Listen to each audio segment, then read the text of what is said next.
for mensuration, सबसे starting में we use the word 3D and 2D figures. Students know 3D, but they even don't know what is the full form of 3D. So just first thing that is being asked, what is the difference between 3D and 2D figures? मतलब if it is a ball, what it is?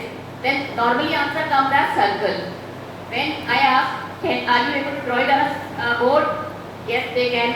तो वो circle बना देते हैं. Then normally we ask that it is a circle, not a ball. Means if there is something high, so that is by visualizing. It's giving examples firstly to explain 3D and 2D figures. Anything. Like suppose you have a book, you cannot draw it on a board. So that means it is 3D. You can draw a rectangle, but not a book.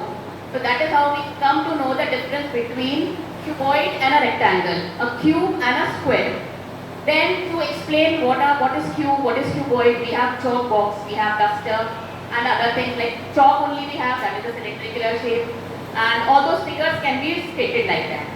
Then moving on to the lines and angles when we talk about what are angles.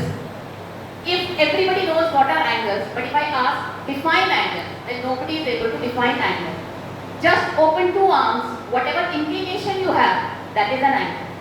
Suppose I ask what is an angle, तो सब कहेंगे कुछ भी है 30 degree 40 degree, but define an angle. तो छोटा बच्चा है उसको बताना है angle होता क्या है.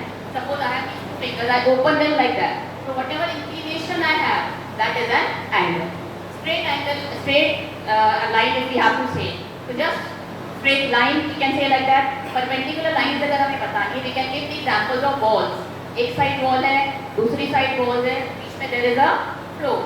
So if we read perpendicular, suppose I am standing on a floor, so me and this floor, I am perpendicular to the floor. So need not explain it by the drawing, we can explain by giving example. ये दीवार है, this is the floor, so this will make 90 degree angle. Similarly, parallel lines we need to indicate, एक दीवार सामने है, एक दीवार यहाँ. Both are parallel. कितनी भी ऊंची ले जाओ, they will not be able to meet, right? कितना भी नीचे ले जाओ, they will not be able to meet. So parallel lines are something which never meets, right? And same thing like grills we have. Grills में जो chamber करिए ये लोहे का, that is they are all parallel. And in this example, the button of the shirt, they are parallel to each other. Fashion के लिए वो आगे पीछे हो, that is different. But basic thing is they are parallel to each other. So that is just an example how we can understand parallel lines, perpendicular lines without giving them the root definition of parallel and perpendicular. Then very interesting topic is probability. जिसमें I think 9th और 10th में दो ही चीज़ें हैं मजे की, एक तो डाइस ले जाइए और एक कार्ड्स ले जाइए. मोस्टली स्टूडेंट्स फील कि अगर हम कार्ड्स के बारे में कोई बात कर रहे हैं या if we are using cards तो कोई गलत बात है. Specially in my school if I feel may be there are girls तो ऐसा लगता है कि card no we don't play और घर में भी कोई नहीं खेलता है. ऐसे इसीलिए तो प्रोबेबिलिटी नहीं आती. At least you should have the basic idea what cards are, what colours are they. तुमको याद नहीं करवाना, just take a deck of cards to class. These are some of the things which we use. Thank you, ma'am. Very well said. When we have to start probability, first of all, it is very much required to tell them about cards. We must know about cards. Cards की basic knowledge होनी चाहिए. I hope all of you have basic knowledge of cards. Very much required for a maths teacher. I hope all of you have knowledge of cards. Let's discuss one of the things related to cards. What is the probability of getting a king? 4 by 52. Because all of we have the knowledge of cards. We all know about their suits. Suit जानते हैं हम क्या होते हैं? Colour जानते हैं और बहुत सारी चीजें जानते हैं. एक question. What is the probability of getting a card with mustache? मूछ वाले कार्ड, मूछ वाले किंग आने की प्रोबेबिलिटी क्या है? हम किंग निकालने की प्रोबेबिलिटी जस्ट ऐसी मजा सा लेने के लिए आपने एक लाइन ऐड कर दी. इससे बच्चों के ऊपर क्या प्रभाव पड़ेगा बस वो देखना है.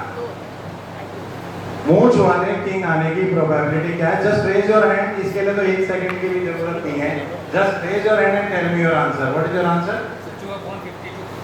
2/52. Anybody else? मूछ वाला किंग आने की प्रोबेबिलिटी चारों पे मुंह छोटे हाँ जी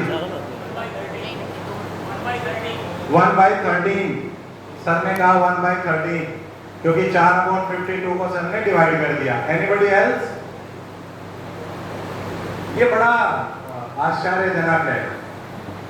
सुबह से सब कुछ आश्चर्यजनक हो रहा है। हम मैथ्स टीचर हैं और हमारे अंदर एक मल्टीपल इंटेलिजेंस का ट्रेट तो सबके अंदर है। क्या है वो?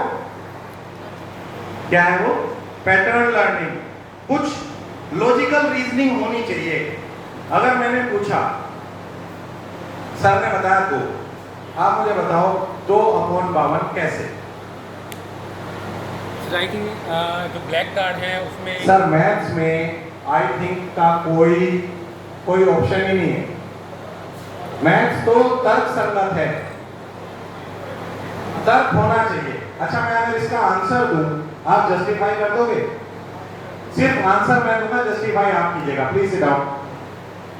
मैंने पूछा मूंछ वाले किंग आने की प्रोबेबिलिटी क्या है? मूंछ वाले किंग आने की प्रोबेबिलिटी है 3/52। कितनी प्रोबेबिलिटी है? 3/52। आप इस बात को डिफाइन कर सकते हैं? सिर्फ इसी बात को डिफाइन करना, मेरी लाइन को। मैं बिल्कुल आज मैं बिल्कुल अपने ट्रैक से बिल्कुल नहीं हटूंगा। I have lots of syllabus. To the point अगर आपके पास जवाब है तो बताएं। Very good, very smart, very logical. देखिए, सब कुछ कब से सिस्टम में है और हम लोगों को पता नहीं है। पहले कुछ राजा 2 प्रकार के होते थे। राजा एक होते थे जो लड़ भिड़ के अपने राज्य को इकट्ठा करते थे। फिर कुछ राजा होते थे जो उनकी संतान होते थे, और हमने हिंदी मीडियम वालों ने पढ़ा है, ये है राजा भोग विलासी था, है ना? They have that kind of tendency. उस टेंडेंसी को शो करने के लिए उस टाइम भी